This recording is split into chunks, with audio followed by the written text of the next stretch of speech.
Welcome back to Sleepy Lorekeeper. Tonight, we drift through the silence between heartbeats, a place where faith and memory breathe the same light. This is the Saint Who Never Died. There is no sound here, no light, no shadow. Only the soft pulse of something vast, something that might once have been life. I float in it, suspended between one breath and the next, and the memory of a body that may no longer exist. At first, I believe I am dreaming. The world feels too still, too measured, as though reality itself is holding its breath. There is a faint taste of copper on my tongue, and beneath it, the sweetness of incense and blood. I remember both, the scent of battlefields and cathedrals, the perfume of sanctity and death. Then comes the sound. Faint, far away, a bell tolling somewhere beyond the veil. One tone, long and patient. The sound shivers through me, and the silence ripples. The echo does not fade. It grows. It becomes many bells. Cypra Mundi, I think, though I do not know why. Bells for the lost. Bells for the faithful. Bells for me. The moment of death is not what the preachers promised. There is no blinding light, no open hand waiting in forgiveness.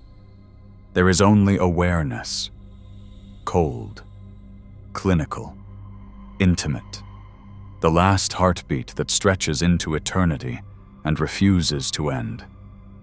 I see fragments before me, each one shining like seen glass, a sword falling from my hand, blood evaporating in sunlight, a wing torn, feathers burning like parchment, and the faces, sisters, soldiers, martyrs, staring upward in awe and terror as I fall. I remember the ground rising to meet me, though perhaps it was I who rose to meet it. I remember pain that burned through armor, bone, and prayer alike.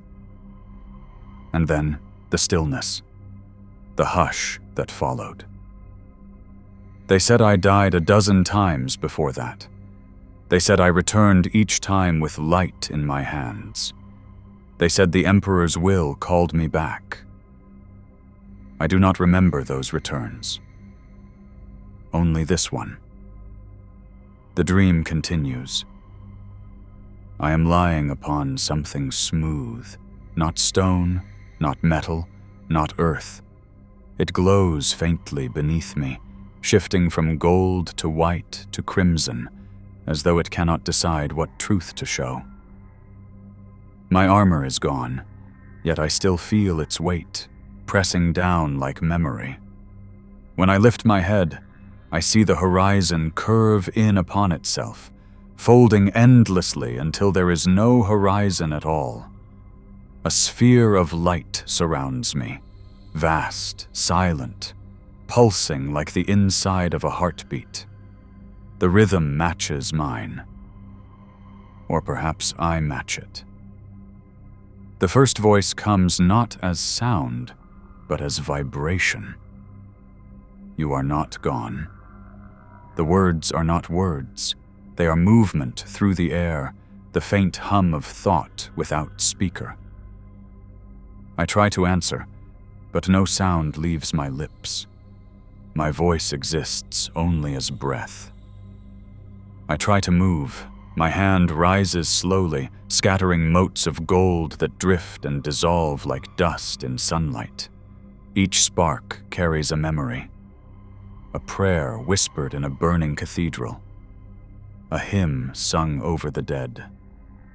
I feel them all, countless and soft. They remember me. That is why I am still here. Faith is not light. It is gravity. It pulls you toward what you were, what others need you to be until you cannot leave. The bells toll again, louder now. They reverberate through the golden sphere, and the world begins to form around me. The light thickens, condenses, takes shape. Shadows emerge, faint silhouettes like echoes pressed against glass. Sisters militant, their faces serene. Angels carved from light. Statues that breathe. They kneel before me. Their movements are reverent, but their eyes are hollow.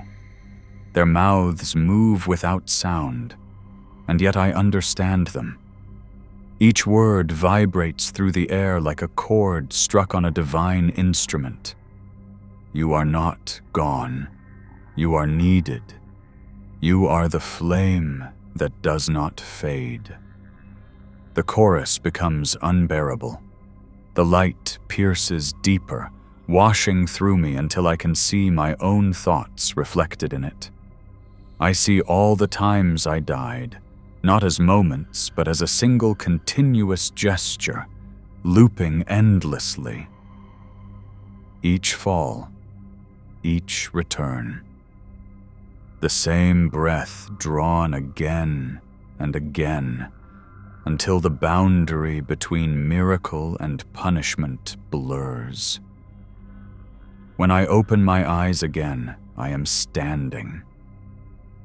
The world has changed. It is a city of glass and smoke, suspended between two eternities. The sky burns with auroras of gold and crimson. The ground is made of fractured mirrors, each reflecting a different moment of my life. Some I remember, some I do not. My reflection stares back from 1,000 surfaces, each version of me slightly different, some whole, some wounded, some still burning.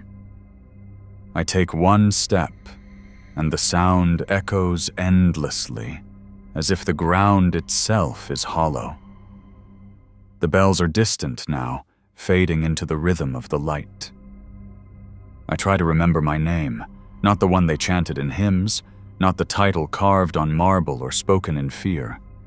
My name, before all of that. The name of a woman, not a saint. But it will not come. The golden city watches me.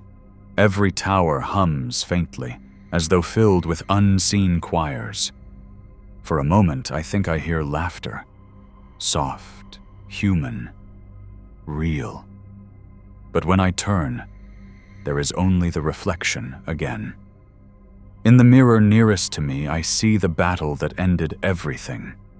Flames, ash, the enemy's shadow.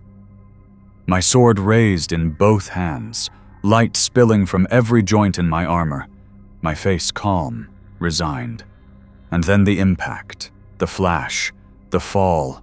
I should feel sorrow, but I do not. Only recognition. This is how it always happens. This is what I am. The saint who does not die. The saint who returns. The saint who remembers nothing except the moment of falling. Above me, the auroras shift again. And for a heartbeat, I see something beyond them. A shape vast and patient, like a sun behind fog. Its light passes through the world and through me.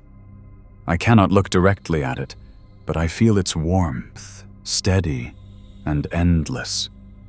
The Emperor, or the idea of him. I no longer know if there is a difference. I want to speak, to ask why. Why again? Why me? Why this unending cycle of flame and renewal?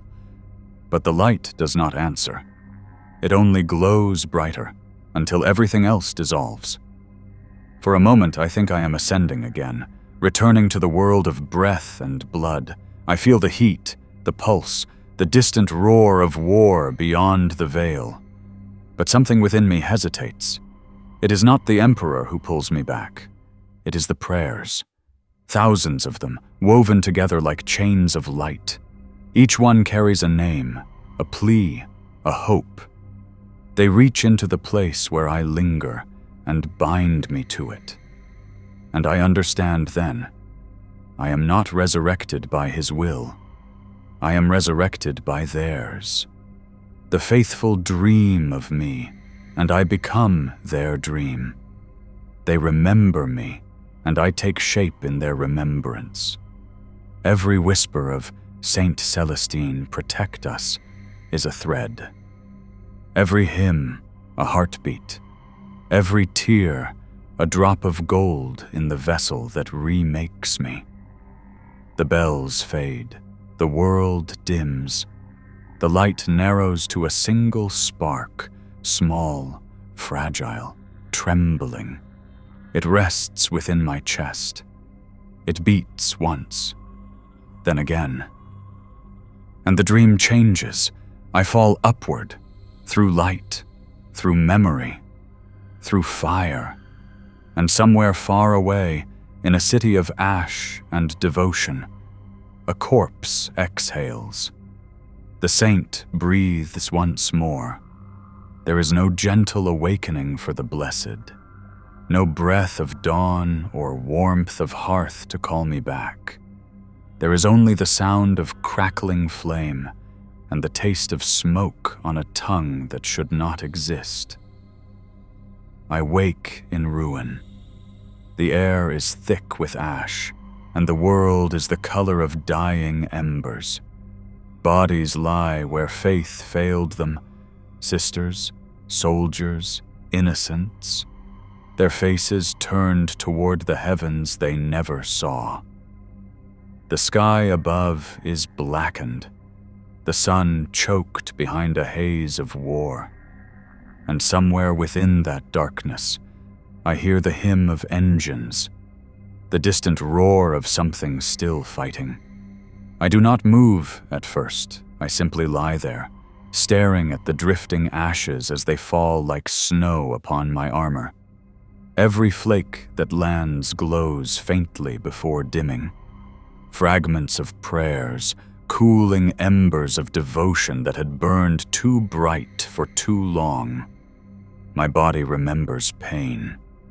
Each joint is a cathedral of scars. Each breath draws sparks through my lungs. When I try to rise, my wings resist, their golden feathers blackened at the edges. Metal grates against bone. I feel both. For a long moment, I do not know where I am, or when.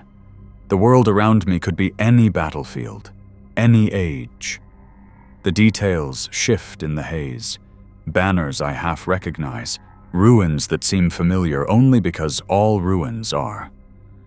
I see the sigil of the ecclesiarchy burned into shattered stone, the mark of the aquila scorched into marble walls. The scent of promethium still lingers, sharp and sweet. A memory stirs. I have died here before. The realization comes not with fear, but with the dull weight of habit.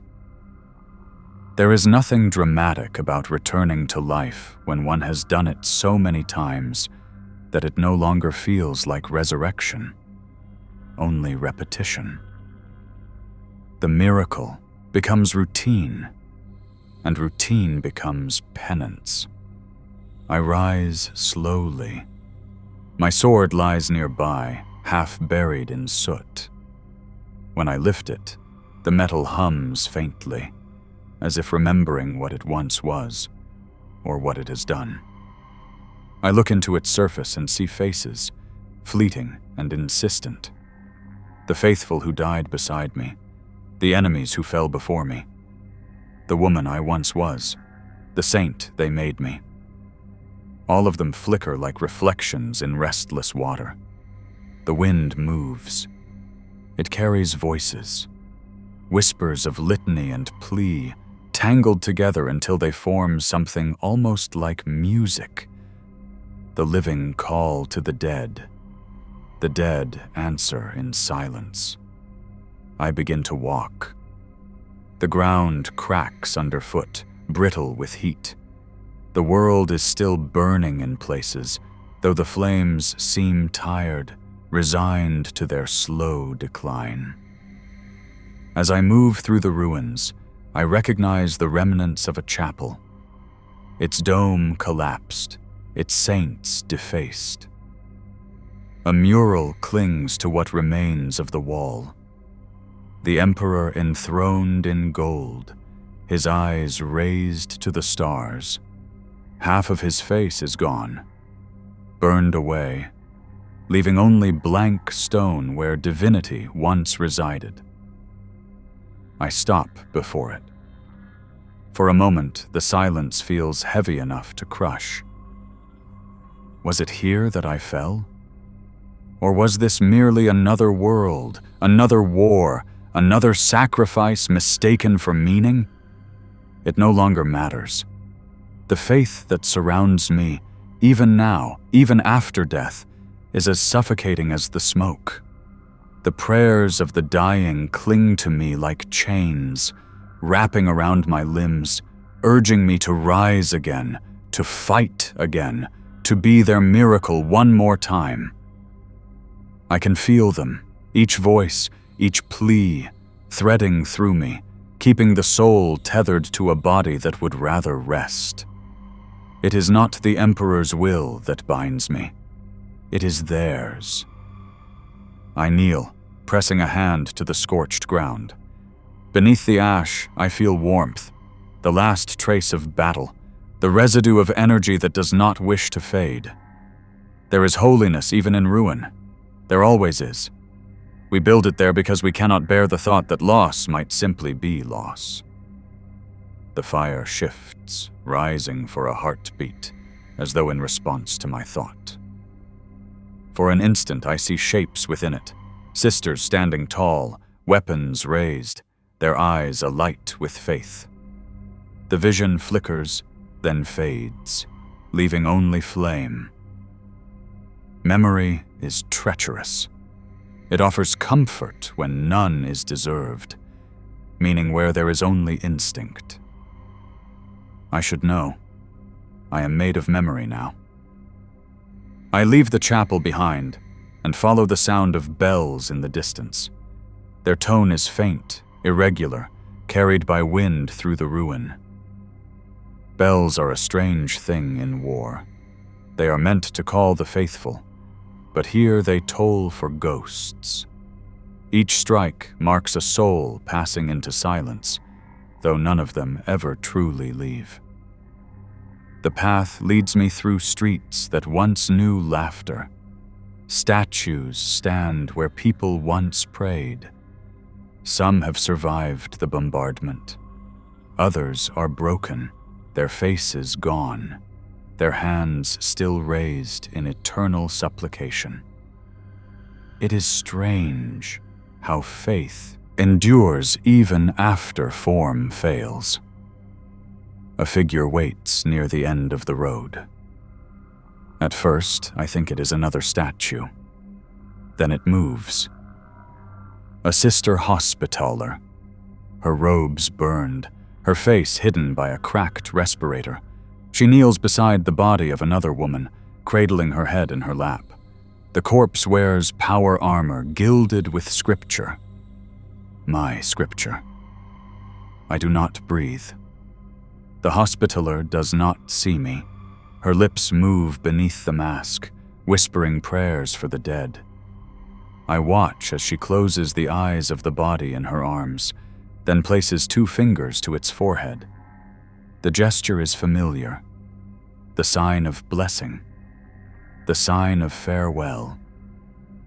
The body she blesses is mine.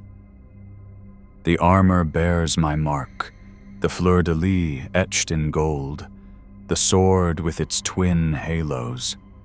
The wound across the chest plate matches the ache that lingers in me like memory. The face beneath the helm is pale, serene, untouched by decay. I kneel beside them, though I do not know if I can still touch the world. My hand hovers above my own cheek, the same lines, the same shape, and yet the distance between us feels infinite. I do not feel horror, only quiet recognition. I have seen my body before, many times. Each time I die, a new one forms. Each time I am born again, something is left behind.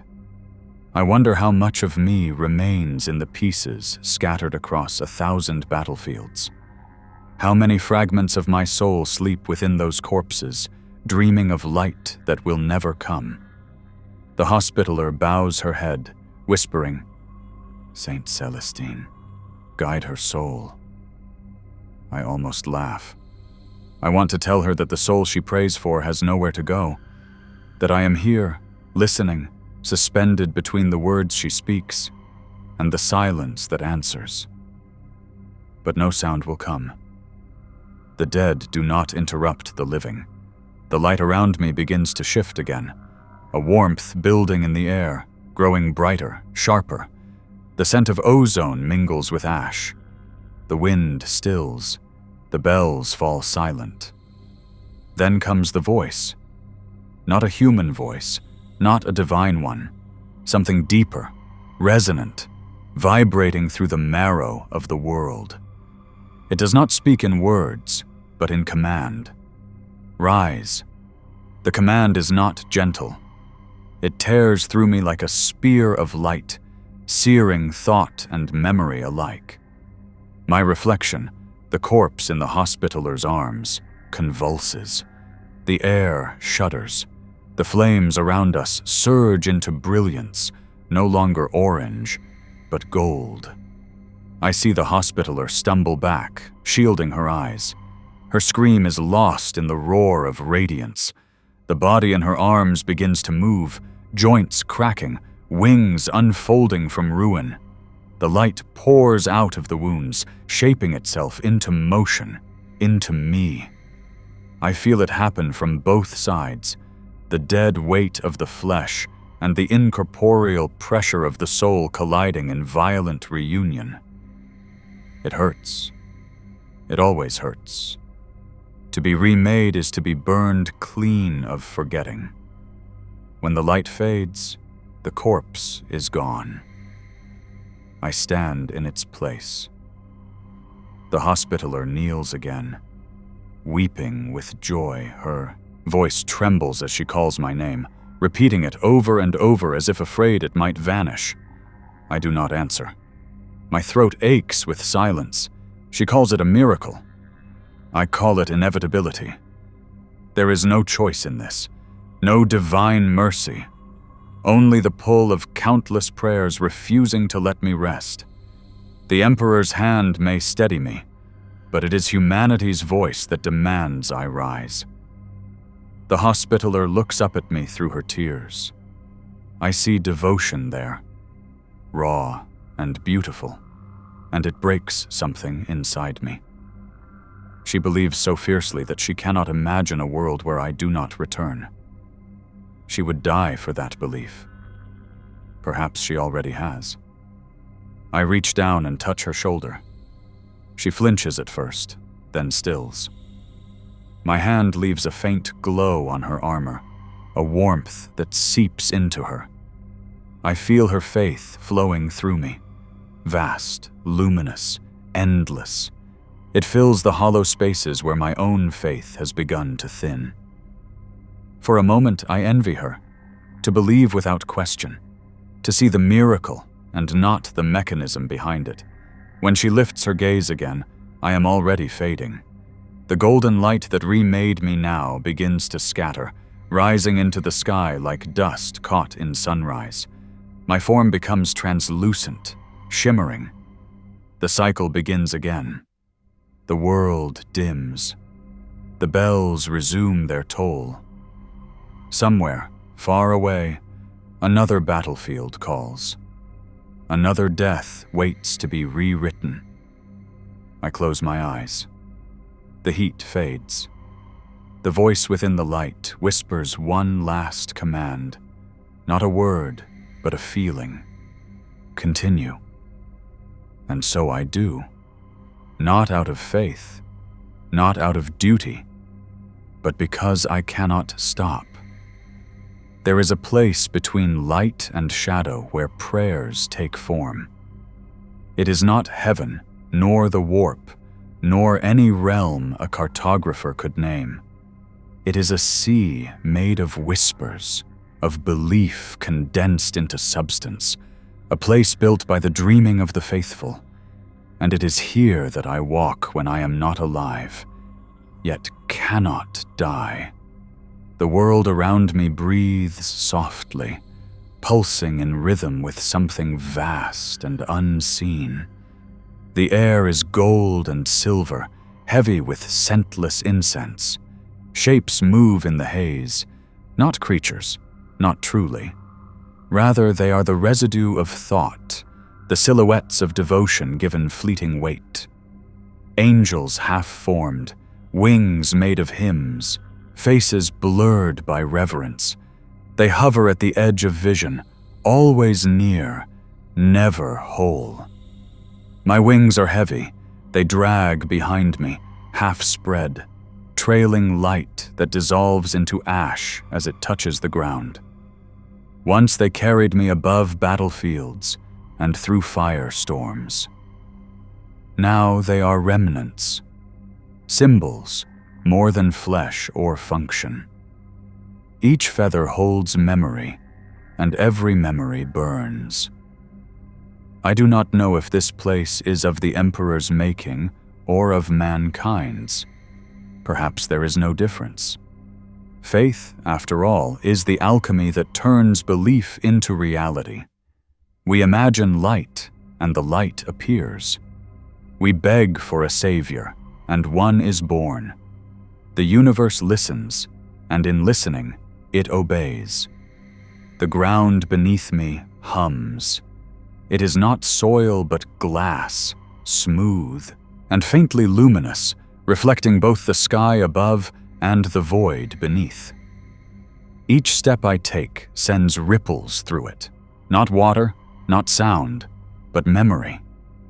I see flashes beneath the surface, faces of those I saved, those I failed, those who prayed to me in desperation.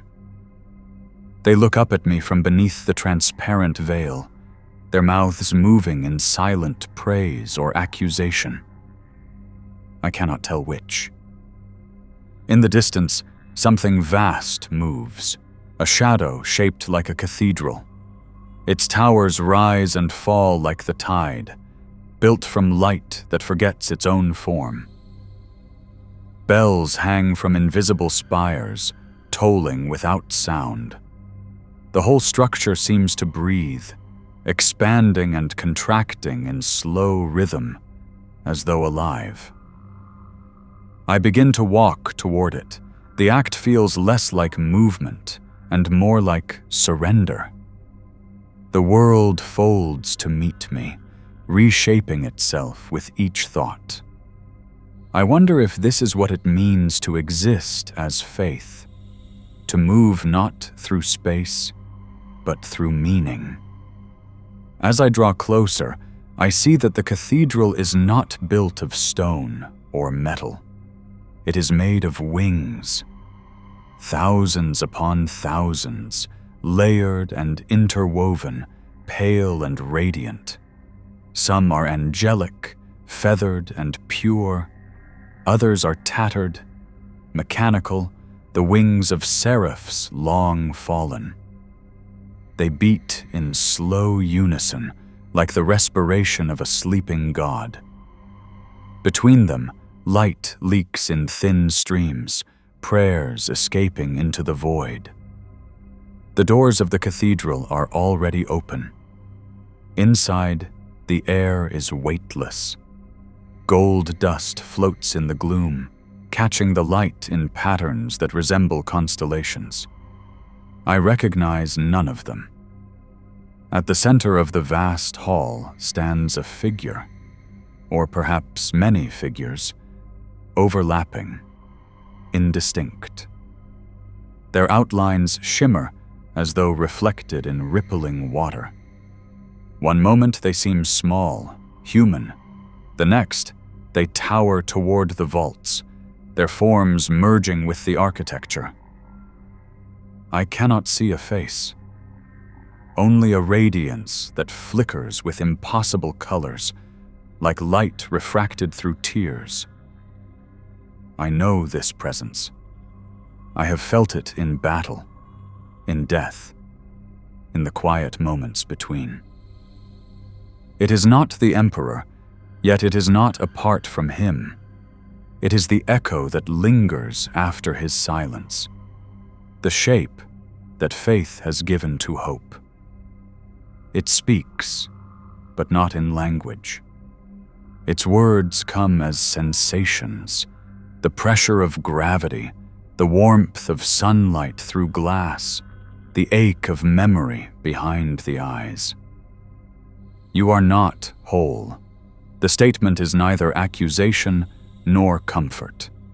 It simply is. I bow my head. I know. Or perhaps I only think the words. Here, thought and voice are the same. You are made of what remains, fragments bound by will, threads of devotion. The light intensifies. I see strands of gold stretching from me into the air, into the walls, into the distant sky. They shimmer, vibrating with faint music. Each thread pulses with life, with memory, with prayer. I reach out to touch one. At the moment my fingers brush it, I am somewhere else. A world of dust and wind, a child kneeling before a shrine, hands clasped, whispering my name. Her brother lies dying beside her, blood dark against the sand. She prays not for herself, but for him. The light she calls upon is mine. Then I am back in the cathedral, the echo of her voice fading. Every thread is a prayer. Every prayer is a chain. They bind me together, keep me from dissolving into the silence that waits beyond all faith. Without them, I would simply fade. I look up again at the radiant figure. Is this what I am? A tapestry of belief? The answer comes as a tremor through the ground. The glass ripples beneath my feet, and through it I see the faces again, millions of them, eyes closed, lips moving. Their prayers rise like breath into the air. You are what they need you to be. I want to protest, to claim some fragment of self that is not defined by them, by devotion, by expectation. But I cannot. Every time I have died, it was their need that pulled me back. Every time I returned, it was to fulfill a role written not by my hand, but by theirs. Perhaps this is what sainthood means, not immortality, but captivity. The figure gestures, or perhaps the light merely shifts, and I feel my wings stir. The pain returns, sharp and deep, spreading through the bones that are not bones. Feathers shed in streams of light, drifting to the ground where they dissolve into symbols, words of scripture, fragments of hymn. One lands at my feet. Upon it, glowing faintly, are words I once spoke long ago, though I no longer remember when. The Emperor protects, and so we must protect in turn. The simplicity of it stings. I had believed it then, completely. Now it feels like an echo from another life. The radiant presence flickers, Its shape becomes unstable, like a candle in wind. Through the shifting light, I glimpse shadows, hands reaching, faces blurred, eyes wide with longing. The faithful pressing against the veil, desperate for the miracle to continue. Their worship sustains this place, yet it also corrodes it. Faith, I realize, is both creation and decay. It builds the saint even as it consumes her. A tremor runs through the cathedral. The wings that form its walls beat once, and the air explodes into light.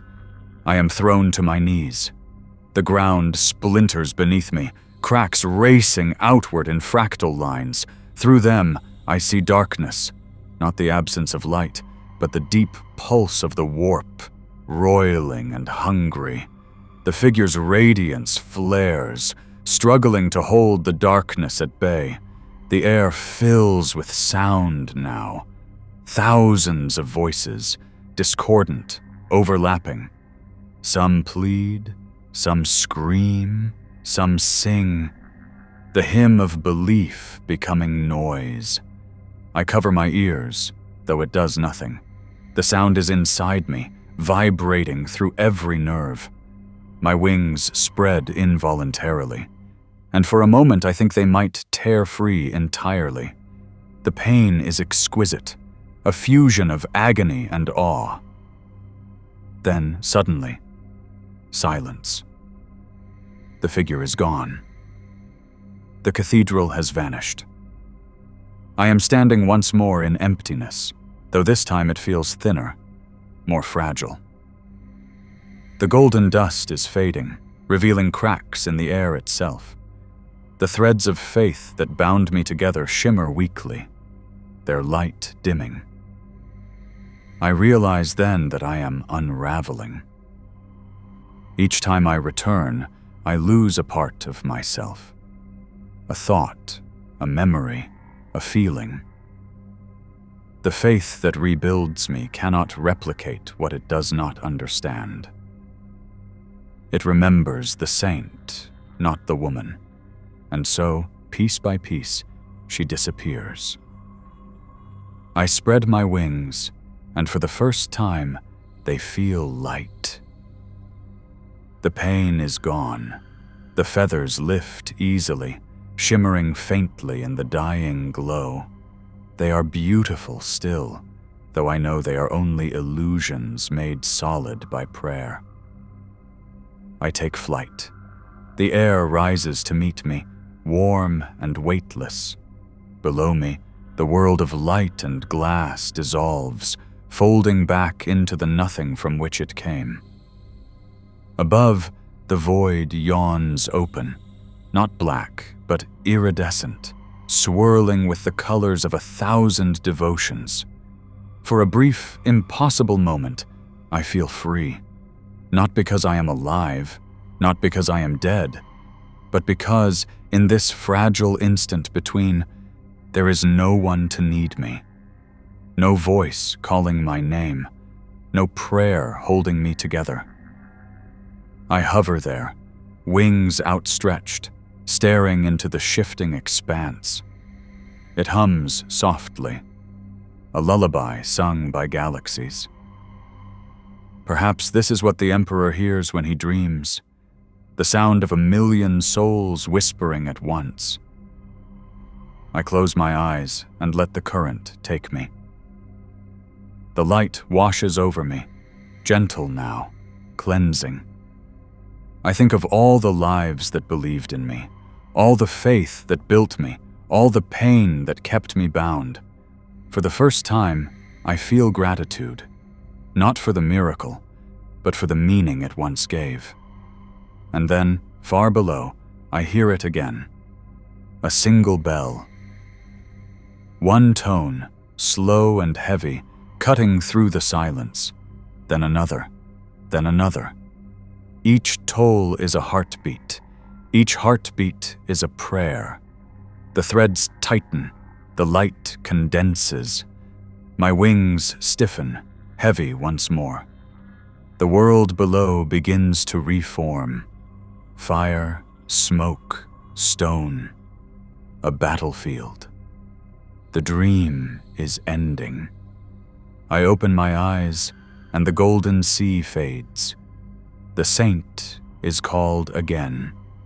When I awaken again, it is to the sound of battle. The dream has not yet faded, but its edges are torn, replaced by the roar of bolters and the thunder of artillery. The air is alive with heat and smoke. I open my eyes to find myself lying among the broken bodies of the faithful. My sisters, my soldiers, my shadows. Their armor shattered, their flesh scorched. The sky is an open wound, bleeding fire.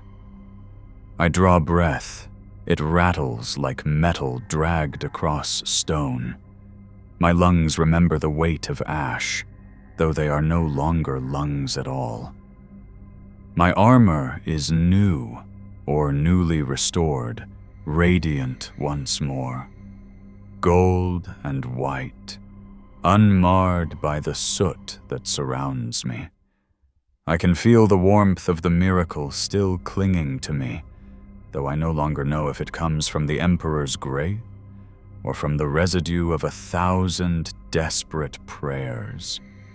Every resurrection feels the same. The light, the silence, the return. But what comes after grows harder. The world feels thinner each time, as if reality itself has begun to resent my persistence. The ground trembles beneath me. The air crackles with warp distortion. I can sense it even without seeing. The storm pressing against the veil, hungry, patient, waiting for the faithful to falter. I rise.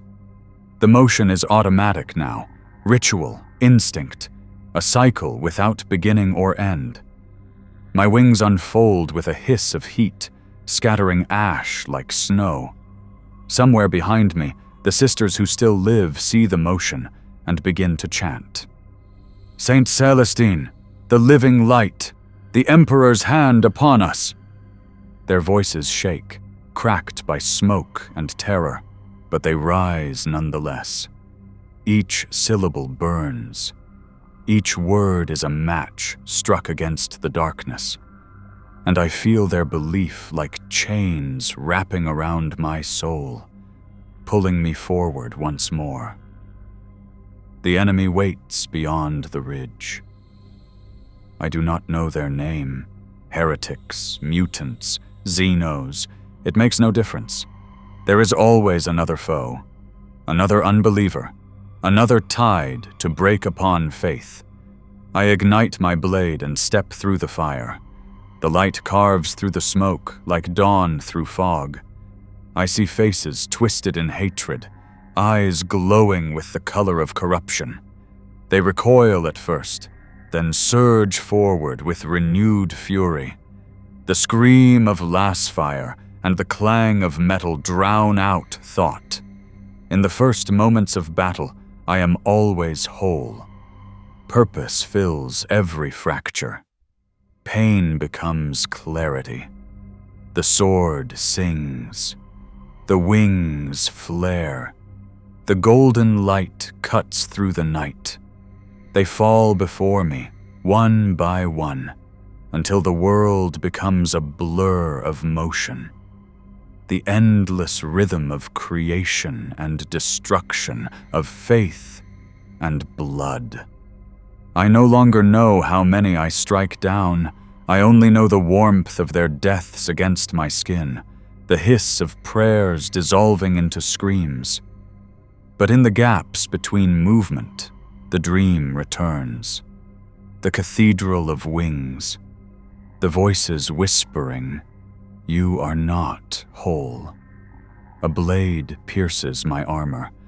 I feel it slide through ribs that are no longer truly mine. The pain should end me, but instead it awakens something deeper, the memory of all the other deaths, all the other moments just like this.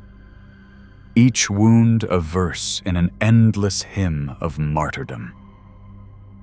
I twist, sever the arm that struck me, pull the blade free. Blood, golden, luminous, spills across the ground.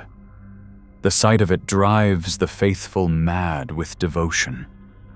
I hear them shouting, crying, exulting. They do not see the truth in the light. They see only salvation, and for their sake, I let them believe. The battle rages. The air splits with thunder as orbital fire scorches the horizon. I feel the heat like a sunrise across my back. My wings catch it, blazing brighter than before. The ground trembles beneath the weight of faith and fury. Then, as suddenly as it began, it ends. The enemy breaks. The faithful prevail. But there is no triumph in me, only exhaustion. The battlefield is quiet now, save for the crackle of dying fires and the low chant of survivors. They gather around me, their armor blackened, their eyes full of awe. I see what they see, the golden figure standing untouched amid ruin, the saint reborn, the emperor's living proof. I want to tell them the truth, that there is nothing divine here, only a woman bound to memory and myth, that each resurrection leaves me less human, more echo than flesh, that every miracle they beg for erases another piece of the soul they believe eternal. But their faith is all that keeps me standing. So I bow my head and let them kneel. They call it victory. I call it delay. As the sun sets, if the red haze above us can still be called sun, I walk among the fallen. My boots sink into the mud made of blood and ash. The bodies stretch in every direction, each one a believer who thought death would be their end. I envy them. A voice follows me. One of my surviving sisters, Canoness Vera. Her face is streaked with soot and tears. She moves with the weary grace of one who has seen too much. "Saint," she says, her voice trembling with reverence, "your light has saved us again. The enemy is broken. The Emperor's will prevails." I look at her. I see in her eyes the reflection of my own radiance, too bright, too pure, too inhuman. I wonder what she would see if the light went out. "The Emperor's will," I repeat softly. The words feel hollow. I taste their edges, sharp and cold. Vera does not notice. She kneels, lowering her weapon, her faith unshaken. Around us, the survivors begin to gather, whispering prayers, some too weak to stand, others weeping openly. They wait for me to speak, to bless them, to give meaning to their suffering, and I do what is expected. I raise my sword, its blade still glowing with the faint residue of divine flame. The light reflects in their eyes like stars. "You have done his work," I tell them, though I no longer know if the words are true. "You have kept the flame alive." A murmur rises among them, gratitude, devotion, relief. The sound is almost beautiful, but behind it, beneath it, something else whispers. A quieter sound, fragile as breath. "You are not whole." The light around me flickers. For a heartbeat, I see the golden threads again. the prayers binding me together, their glow fading at the edges. The world dims, the air turns cold. I feel the fracture deep within me widen. I stagger, though I do not fall. Vera reaches for me, but I step back. If she touches me, she will feel it. The emptiness inside, the hollow where faith has burned too long. I am fine, I say. The lie sounds like prayer. The moment passes. The light stabilizes. The illusion holds. Night falls, though here night is little more than deeper smoke. The survivors make camp among the ruins, setting up makeshift altars, burning incense to drive back the stench of death. They sing, softly, hymns to the Emperor, hymns to me. I stand apart, at the edge of the field. The stars above are faint, distorted by the residual warp storm that stains this world. I can feel its presence pressing at the edges of reality, the endless hunger of the immaterium, always listening, always waiting for cracks. And I am a crack. I know this now. Every resurrection tears a hole through which light, or something like it, bleeds into the world. The warp hungers for meaning as much as it hungers for souls. My existence feeds it. The faith that sustains me sustains it as well. I wonder if the Emperor knows. I wonder if he cares. There was a time I believed I could feel him. His warmth, his will, his protection. But now I feel only distance, the echo of a fire long extinguished, its smoke clinging to everything that remains. A faint movement catches my eye.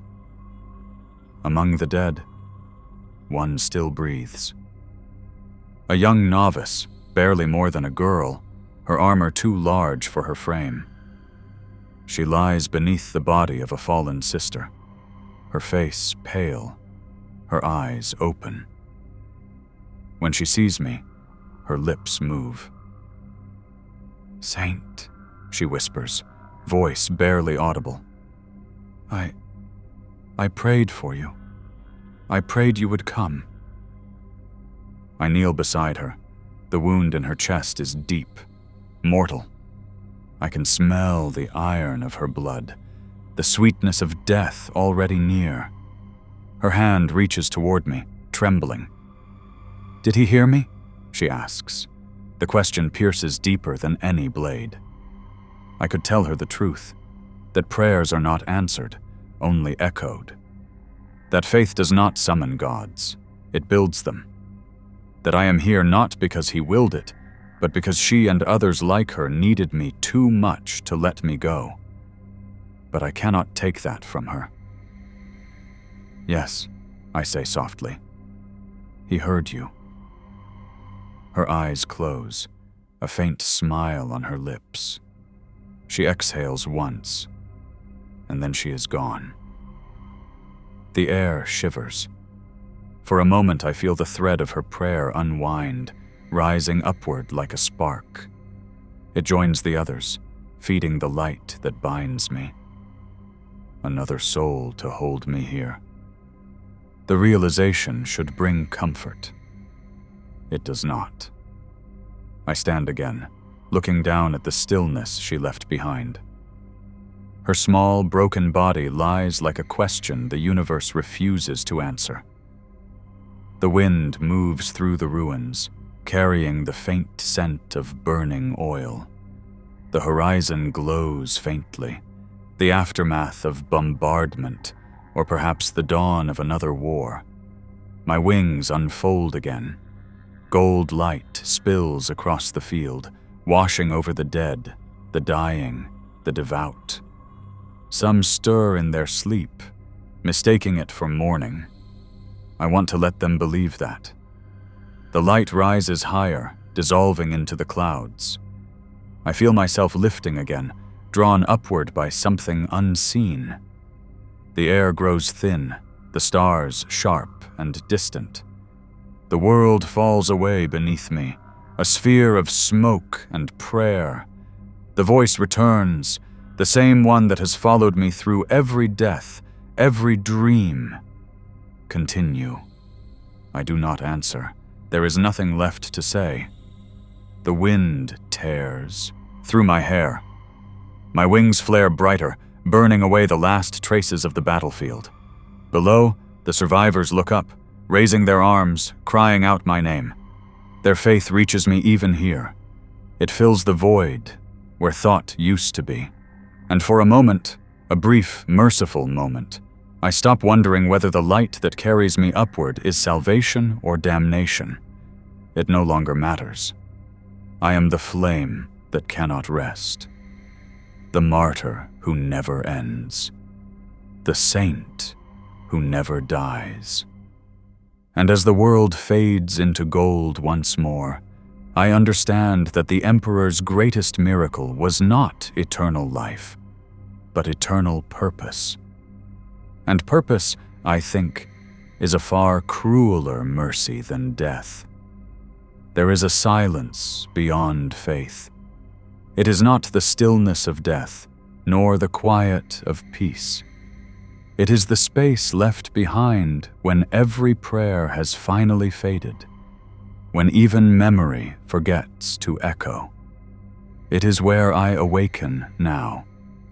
There is no fire, no light, only the dim shimmer of something that might once have been stars, scattered like dust across an endless void. The air, if this place even has air, feels soft against my skin, though I no longer need to breathe.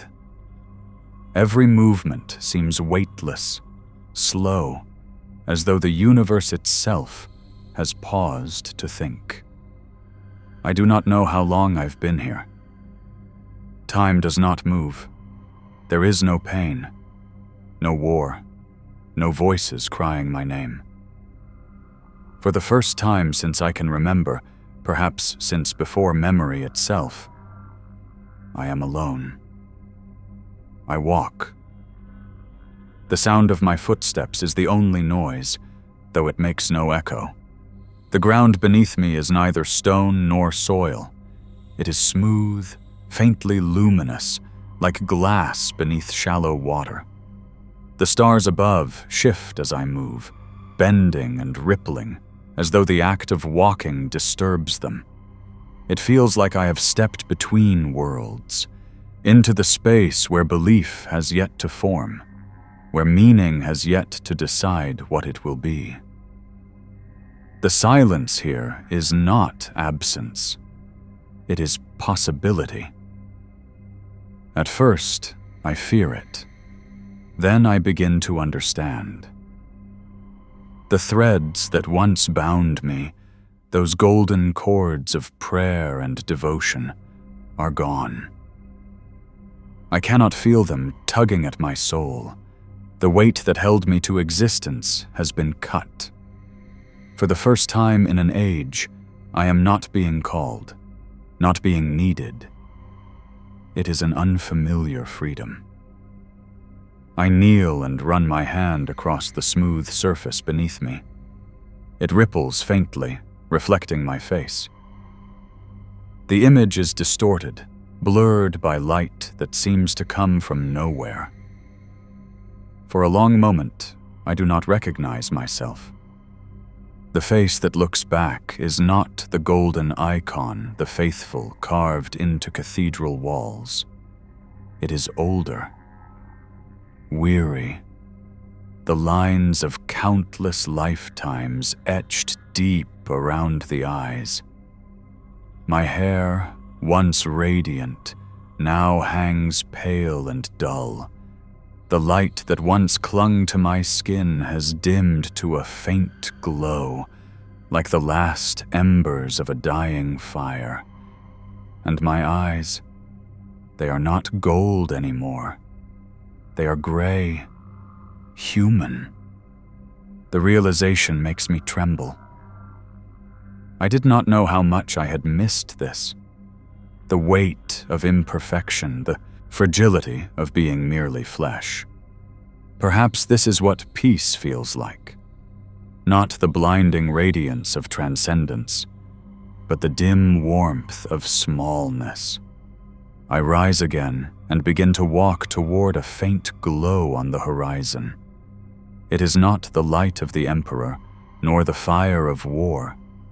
It is gentler, softer, pulsing in time with something that feels almost like a heartbeat. As I draw closer, I see what it is. A figure sitting cross-legged amid the stillness, surrounded by a faint aureate glow. At first, I think it might be a vision. One of the Emperor's saints, or perhaps one of the sisters who came before me. But as I approach, the shape resolves into something simpler. It is me. Or rather, another version of me. Younger, untouched by the years of resurrection. Her armor gleams as if newly forged. Her eyes burn with that same old light of certainty. Her wings are perfect, untouched by ash. She does not look up as I approach. She simply stares into the void before her, hands folded, still as a statue. I stop a few paces away. The air between us hums faintly, vibrating with the residue of something divine. "Are you real?" I ask, though my voice is barely more than a whisper. The other me smiles, faintly, almost kindly. "As real as you were when they believed." Her words ripple through the stillness like the toll of a bell. I understand then, she is what remains of the saint, the faith-forged icon, the idea that once carried my name through the galaxies, the part of me that was built by prayer and preserved by need. And I am what was left behind when the believing stopped. She rises with the grace of an angel, light cascading from her form like water. I can feel the heat of it, the divine fire that once consumed me. It should comfort me, but instead it feels alien, almost painful. "They still need you," she says softly. "Even now, even after all that has burned, their voices will rise again. They always do." I shake my head. They don't. Not anymore. The threads are gone. The prayers are silent. I've been released. Her expression doesn't change, but the light around her flickers. Released? There is no release from purpose. You were made to serve, to inspire, to endure. Her words echo what I have heard for centuries, spoken by priests, by soldiers, by the dead themselves. They believed that service was meaning, that endurance was salvation. I take a step closer. And what if I was wrong to endure? What if all I ever did was trap myself inside their faith? What if there was never a God to hear us at all? Only echoes between us, too loud to notice the silence. The saint tilts her head. The glow around her brightens until I have to raise my hand to shield my eyes. "Faith is never wrong," she says. "It is the only thing that endures." "But at what cost?" I whisper. "How many times have I died for their belief? How many times have I returned, not because I chose to, but because they demanded it? You call that endurance. I call it imprisonment." She studies me, her face unreadable. Then, slowly, she extends a hand.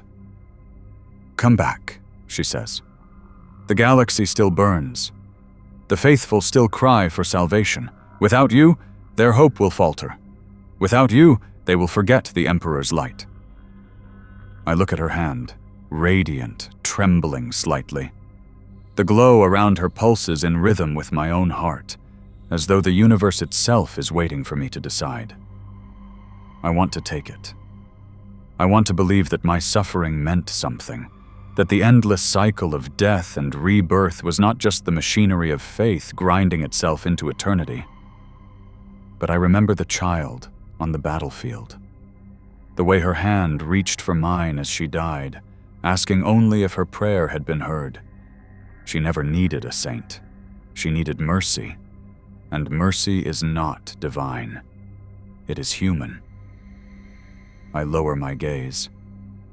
No, I say quietly. Not this time. The silence between us deepens. The golden light around her begins to flicker violently, sparks scattering across the void.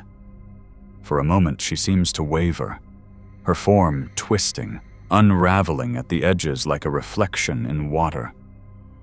"You cannot refuse what you are," she says. "You are faith. You are their hope. If you turn away, they will forget. And when they forget, everything you fought for will fade." I take another step forward until I stand within her radiance. It burns, but I do not retreat. Then let them forget. Let them learn to stand without miracles. Let them see the world without me. The light shatters. The saint screams, not in pain, but in fury. Her wings burst into flame, their feathers disintegrating into shards of gold. The sound echoes across the void like thunder. I stand in its center, unmoving, as the illusion collapses. When the light finally dies, I am alone again. The silence returns, heavier now, pressing against my skin like deep water. I can feel my heartbeat slowing, the glow around me fading to almost nothing. Perhaps this is what true death feels like. Not pain, not fear, but release. I sink to my knees. My armor feels lighter now, almost weightless. The last traces of radiance drift from me in faint ribbons of light, curling upward like smoke. My wings fold for the final time, their metal feathers clicking softly. "I am tired," I whisper, though no one hears. So very tired. And for the first time, I allow myself to rest. The stars above shimmer faintly. One by one, they begin to fade, as though the universe itself is dimming its lights in respect. The void grows darker, deeper, but it no longer feels empty. It feels full of memories, of meaning, of everything I once was. In the distance, I hear a faint sound, the memory of bells tolling softly through the dark, each chime a life, a prayer, a soul finding its way home. I close my eyes. The bells fade. The world fades. And then, for a moment that could be forever, there is nothing. Light. Not the blinding gold of resurrection, not the cold white of stars. A softer light, like dawn through dust. I open my eyes to see a single candle burning before me. Its flame is small, fragile, yet impossibly steady. The wax drips slowly, pooling at its base, each drop forming a perfect circle. I watch it in silence. It takes me a moment to realize that I am not alone. Someone kneels beside the candle, a figure cloaked in robes of simple gray. No armor, no sigil, no crown. Their face is hidden in shadow. "Why am I here?" I ask. The figure does not look at me. Their voice is calm, almost tender. Because you have not decided yet. Decided what? Whether silence is enough. The words sink into me like rain into dust. The figure gestures toward the candle. This is what remains. One prayer, one memory, one spark of faith, drifting still. I watch the flame flicker, the shadows dancing across its light. Whose prayer? It does not matter, the figure says. It never matters. It is not the name that keeps the flame alive. It is the act of believing that someone will hear. I reach out, my fingers trembling, and cup the flame in my hand. It does not burn. It only warms. The light seeps into my skin, gentle and familiar. I feel the faint tug of the threads again, thin, hesitant, like a whisper at the edge of hearing. They are calling you, the figure says, not as before, not in fear, in remembrance. I close my hand around the flame. It flares once, bright and golden, then sinks into my chest, dissolving into warmth. I look up, but the figure is gone. The void around me brightens, faintly at first, then stronger, until I am surrounded by the soft glow of dawn. I do not feel myself rise. I do not feel the pull of faith or the command of divinity, only a quiet understanding. Perhaps I will return, perhaps not. But if I do, it will not be because they demand it. It will be because I choose to.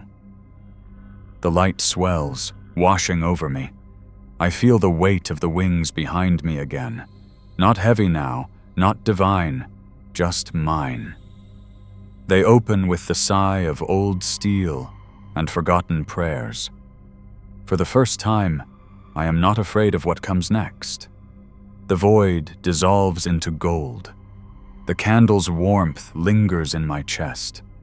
And somewhere, far away, a single bell rings. Not to summon, not to mourn, only to remember. Centuries pass like breath. Empires rise, burn, and crumble into ash. Wars consume worlds, rebuild them, and begin again. Time in the Imperium does not move forward. It turns in slow, terrible circles. And still, somewhere beneath the endless machinery of faith, there remains a whisper. It is not written in Scripture. No priest preaches it. It passes mouth to ear, carried through the shadows between hive levels, across broken cathedrals, and through the steel lungs of void ships that have forgotten their first home. It is not even a name. Not anymore. Only a feeling. They say there was once a saint who never died. A woman of light who walked the edge between life and oblivion. A voice that burned against the silence. But when they try to recall her face, no two memories align. Some say her hair shone like dawn. Others, that her wings were black as the Emperor's shadow. To some, she was a fury, a sword of vengeance. To others, she was mercy in human shape. The truth is softer. The truth is what remains after belief has fallen asleep. On a world no longer marked by charts, one forgotten even by the Administratum's endless archives, there lies a shrine carved from the bones of a fallen titan. Its walls are cracked, its roof half collapsed. Wind howls through its hollow ribs, scattering sand and incense ash alike. No pilgrims come here, No missionaries remember it. The ecclesiarchy long ago abandoned this sector, its resources drained, its faith redirected toward newer idols. And yet, the candle still burns. It stands upon the altar, small and stubborn, its flame faint but unbroken. No one tends it. No one guards it. But each time the storm howls too fiercely, the wind dies before touching it. Each time the dust grows too thick, it clears itself away. Sometimes, the miners who pass through the ruins, scavengers searching for relics or scrap, say they hear singing. Not hymns, just a single voice, humming softly through the stones. They laugh it off afterward, of course. No one believes in miracles anymore. But that night, when they sleep, they dream. They dream of a woman walking through endless light. Her armor gleams like memory, her wings trailing sparks that fade before they touch the ground. She does not speak. She does not need to. The dream itself is enough. A promise that somewhere, in a universe of war and loss, something still remembers compassion. And in the morning, though they tell no one, they find that the weariness has lifted just slightly. Their hands tremble less. The air tastes faintly of myrrh. In the monasteries of Mars, the tech priests debate the phenomenon of faith resonance, a theoretical echo left behind by miracles long expired. They catalog readings of unexplainable energy fields, note instances of self-sustaining flames, and record transmissions that carry no origin. To them, it is an error in reality, a lingering data anomaly. They do not know that I hear them. Or perhaps they have simply forgotten how to listen back. Across the stars, among 1,000 dying worlds, the same story unfolds. In a warship adrift between systems, a sister hospitaller lights a candle for her fallen. She does not know why, only that something in her heart demanded it. The flame refuses to die, though the ship's air is thin. In a hive spire, an old man, once a guardsman, clutches a trinket he cannot remember receiving. A small feather of gold that never tarnishes. When he sleeps, he dreams of a figure watching over him, saying nothing, only standing guard as the world turns to ruin. In a schola, a child orphaned by plague finds herself reciting a prayer that none of her tutors ever taught. Its words are simple. Let her rest. Let her light remain where we cannot go. Faith, it seems, remembers even when memory fails. And so I linger, not in body, not in the endless gold of martyrdom, but in the quiet folds of the human soul, the part that still dares to hope. I do not walk among them now. The wings are gone, the sword sleeps. The light has gentled to something small, something human, but when they whisper to the dark, when they close their eyes and wish for something kinder than war, there. Not as Saint Celestine, not as miracle or icon or savior, just as the warmth before the dawn. I used to think immortality was the Emperor's cruelest gift, the endless return, the burning without rest. But now I see it differently. It is not eternal life he gave me, but eternal remembrance. Even gods fade when no one recalls their names. But compassion, that quiet, stubborn light, endures. The galaxy will never know peace. It was not made for peace. But within its infinite wars, there will always be moments when a soldier spares an enemy, when a medic refuses to abandon the dying, when a mother teaches her child to pray for mercy rather than vengeance. Those moments are the true miracles. And if I have left anything behind, it is that. Somewhere, the candle flickers. Its flame bends, as if stirred by a breath that is not wind. The air shimmers faintly. For an instant, just an instant, there is the soft outline of wings in the dust. Then nothing. The shrine remains silent, the stars turn slowly above, and in the dark heart of the Imperium, where even hope dares not tread, someone, no one knows who, lights another candle.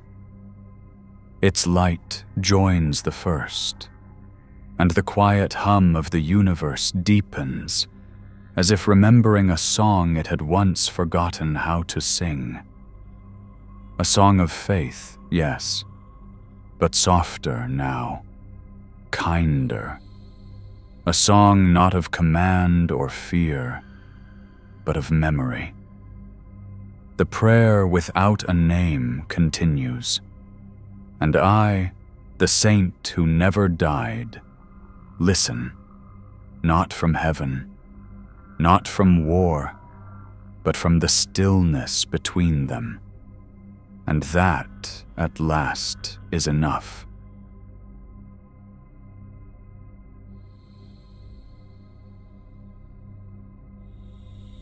If you're still here, maybe start the next episode.